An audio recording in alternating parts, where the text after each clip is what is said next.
narito na ang inaabangang araw para sa drum and lyre, street dancing at small float parades na inihahandog ng La Trinidad para sa Strawberry Festival.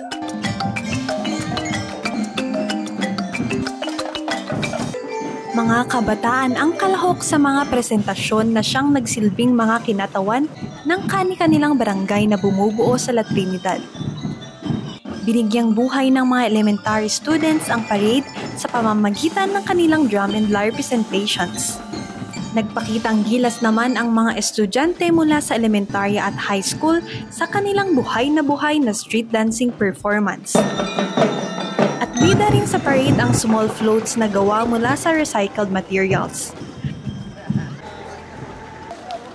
Nagsilbi namang non-competing ang float ng Barangay Balili na tinaguriang Grand Slam champion. Muli namang ipinamalas ng mga kabataan sa parada ang kanilang galing sa katutubong sayaw sa pamamagitan ng cultural presentations. Ang araw ay napuno ng kulay at tugtog na nagbigay saya at ngiti sa mga manonood.